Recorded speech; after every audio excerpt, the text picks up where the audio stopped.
Good morning. Hope everybody is enjoying spring break so far. I know, like I said, conditions are kind of crazy. It's a little wild, I understand. Most of you are probably staying at home and not doing a whole lot. You're not required this week to do this work through Gadsden State. I mean, we are on spring break, but I thought while I was sitting around the house, I would go ahead and post some videos. The content is pretty difficult, so I wanted to try to go ahead and probably put out a video every day. Again, you're not required to work on this during spring break. However, you are required to complete the assignment, so please make sure you do that. I know several of you have asked about completing the assignments. How do I turn this in? When do I turn this in?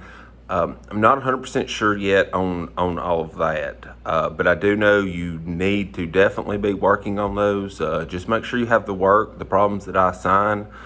Make sure you have them all completed and we'll be fine. Whether we have to upload it some way or we maybe create something and get you to turn it in, but just please make sure that you're doing the work and everything will work out fine. For today, I'm going to do this a little bit, and as you can tell, Coach Elliott's not here with me today. I'm sure we'll get back together and make some more videos. He may make one today or something like that, but I'm sure we'll work together. But today, this one's a little bit more serious as far as trying to explain this, because it's a relatively difficult concept, and it's a concept that as you can tell, I haven't worked out the problem yet. I'm going to work it out with you and explain my thought process and how this works. And there are, like I said, there's a couple different ways to solve these problems actually. But I'm going to go through the way that I think you'll understand the best, a way that using concepts that we've talked about before, finding common denominators with fractions and things of that nature. So again, what we'll be looking at is basically simplifying an expression with trig, and that can be tough because we're not used to that. Sometimes, a lot of times with numbers and variables, we're okay, but then when we start talking about trig functions, it gets a little scary from time to time. So I'm gonna work through this and explain my steps, each step, what I'm thinking, and how I'm getting there. And I hope hopefully you can see all this.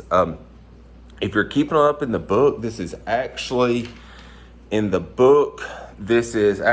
example, sorry, hang on one second. This is actually example 3 on page 199. So if you're doing this in the book, it's example 3 on page 199. They work it slightly different than I am, okay? So I'm going to explain this a little bit different way than the book does.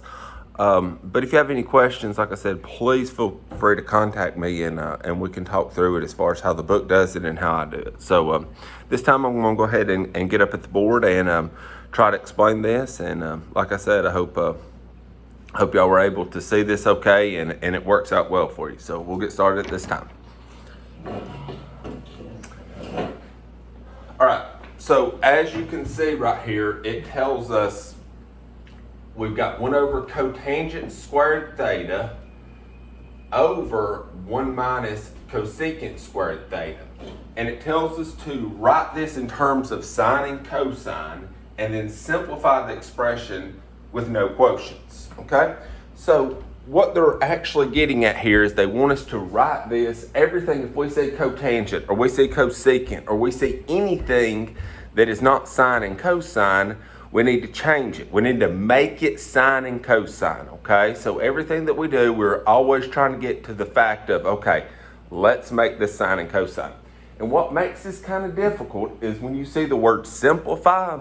Simplify can mean, actually there can be more than one correct answer, okay? It's, I've talked to you a lot about that. 3 over 6 is 1/2. So 3 over 6 is still a correct answer, but it's just not simplified, so to speak. So there's kind of there's more than one way to do these problems, and there's actually more than one answer for a lot of these problems. But I'm going to try to pare it down to where We're just doing ones that you can probably work towards a common goal and all get the correct answer, or all get an answer that we can agree upon is in fact simplified. And this is kind of one of them right here. Again, this can cause a little bit of issues looking at this one, but I think you guys will be able to handle this, okay? So what we're going to do is we're going to take everything first, and we're going to change everything to sine and cosine, okay? So right here, I've got 1 plus cotangent squared theta. I can rewrite cotangent squared as cosine squared over sine squared, okay? You've got to understand that you can do that, okay? So even though it's got a squared, those quotient identities still hold true, okay? So, and again, you can go back and look at the quotient identities. Hopefully you have those. If not, you can Google search them and look them up that way, but it's on page 197, okay? Page 197. So, I'm going to simply, and like I said, I hope you guys can see this. I'm going to simply rewrite cotangent as 1 plus, I just wrote down 1.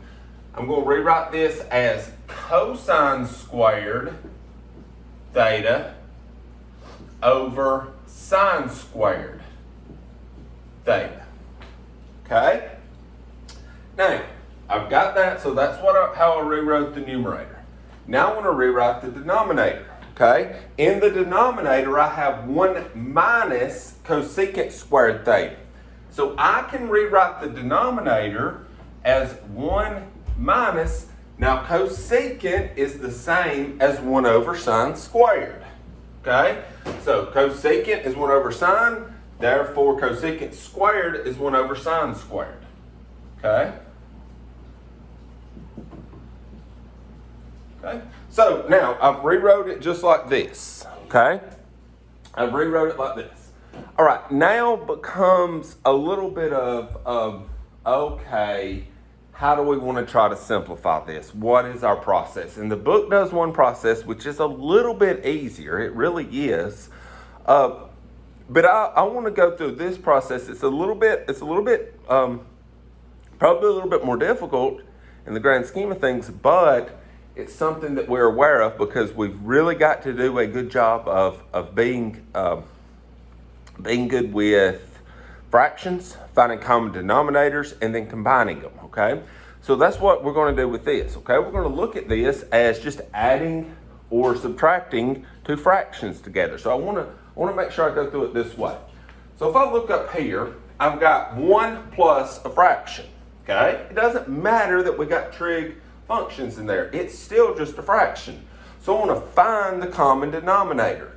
So up top, okay, the common denominator between 1 and cosine squared over sine squared is sine squared. So I'm going to rewrite this 1 as a denominator of sine squared theta. Okay? So that's the same thing as saying 1 goes into sine squared. How many times? Sine squared. Sine squared times 1 is sine squared. Okay? So 1 just becomes sine squared theta over sine squared theta. Plus, this stays the same. There's nothing to change there. Okay? Because we already have that denominator of sine squared. Now, in the denominator, we're doing the same thing. Okay? In the denominator, we're doing the exact same thing. My common denominator is, again, sine squared. So I can rewrite this one if I wanted to, okay? Or I will rewrite this one, okay? So that becomes sine squared theta. Okay, 1 goes into that, same deal, same process. Okay, right there. This one will not change. Okay?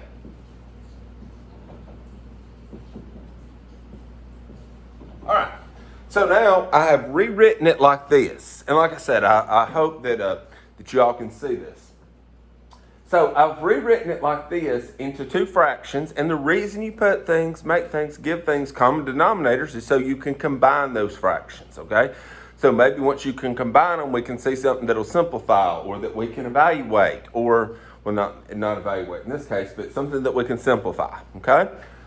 So the next thing that we're going to see is that we actually can. So let's just write these down and see if we can find something that will simplify, okay?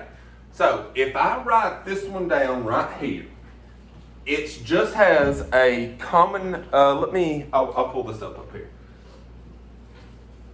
If I take this and write this down with a single denominator, that single denominator is sine squared theta. Okay? Up top, it'll be sine squared theta plus cosine squared theta. Okay? Now, in the denominator, again, same thing here. Write down the denominator. And the numerator is sine squared theta minus 1. All right. Now, here's where it can get a little bit tricky. Okay? Well, obviously, all of this can get a little bit tricky. But up here, where I have sine squared theta plus cosine squared theta, that is a basic Pythagorean identity. Okay? Sine squared plus cosine squared is equal to 1. Every time, no questions asked, that's how you always do it. Okay? So I know that this is just 1, right? This is just 1. So we're going to write that down as 1 over sine squared theta. Over, now we need to see what this is. All right, so this is where the trouble comes in sometimes. You want to make sure to look at your Pythagorean identities on page, like I said, 197. Okay? And if you have sine squared theta plus cosine squared theta equals 1, we can manipulate that and rewrite it such that it looks like sine squared theta minus 1. Okay? So let me show you what I mean by that. So I'm gonna come down here and write this. Hopefully we can all see it. And then I will erase it and kind of show you what I'm talking about, okay? So if I have, and like I said, this is just me going off to the side. I don't have a whole lot of room, so I'm just going to write it right here, then I'll erase it. So if I have sine squared theta plus cosine squared theta is equal to 1. Okay? So again, this is me going off on my own here on the side here. If I have that, I can make it look like this. Sine squared theta minus 1. How can I do that? Well, if I move the 1 over here and the cosine over here, and cosine squared, then that means sine squared theta minus 1 is equal to negative cosine squared theta. Okay? And that can be a very, very difficult concept for students to understand. Okay? So please make sure you look over those identities, and please make sure if you have questions about that, you ask me. Like I said, I'm going to try to do a video. I'm going to try to put out a video every day, so I may try to do a quick review or something tomorrow and make sure that you're okay with that. Okay? So I'm taking this concept right here, and I know now that sine squared theta minus 1 is actually negative cosine squared theta. Okay?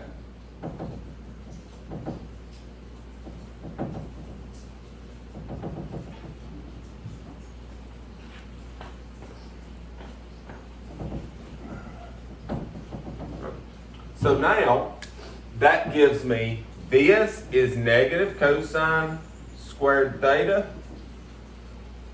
over sine squared theta. Right? And again, we may think right now, okay, let's change this back to tangent, or let's change this back to cosecant, or let's do, something like that. And right here where you can kind of get lost is you got to understand, okay, we want to do this with no quotients. We want to get rid of this bottom, okay? We want to get rid of the denominator. So I'm going to treat this as dividing two fractions. So I want to keep it, I want to change it, and I want to flip it, okay? So I'm just rewriting this, and hopefully you can we can see this. I'm just going to rewrite this as 1 over sine squared theta divided by, right, negative cosine squared theta over sine squared theta. Okay? So I'm just going to rewrite it like this. Okay? Next, and I apologize, I know we're running out of room here. I'm going to keep this, change this to multiplication, and flip this. Okay? So I'll do that right here. So that's 1 over sine squared theta. Change this to multiplication. Flip this. Still negative.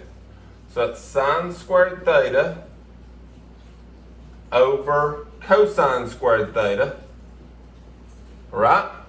This sine squared and this sine squared cancel. Alright? So that gives me, I've still got a negative, 1 over, this is all negative, cosine squared theta. And cosine squared theta, negative 1 over cosine squared theta is the same thing as negative secant squared theta. And that is our final answer. Okay? So our final answer here is negative secant squared theta. Right? So as you can tell, this is pretty intense. Okay? There is a good bit going on here. It's not by any means the easiest problems in the world, so that's why I wanted to try to make this video and try to work through it like this, as opposed to having it worked out and then explaining it. I wanted you to understand my thought process and what we're trying to do. Okay, so what I would like for you guys to do is, first of all, please make sure if someone is not getting these videos, please make sure that you make them aware that they need to be watching them, need to be completing these assignments. So the assignment for you guys is page 201. I'll write this down for you.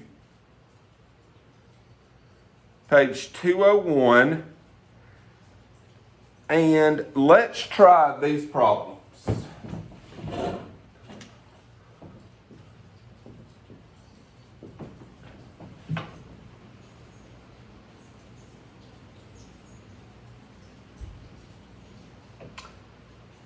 Let's go with problems 53 through 64. Page 201, 53 through 64. All of those. Okay? So page 201, problems 53 through 64 all.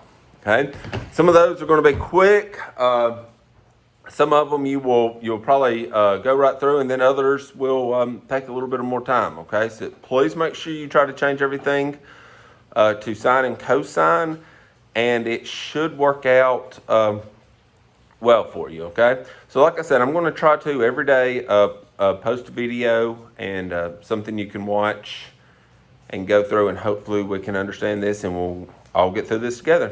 Hope everybody has a great spring break, and I'll see you next time.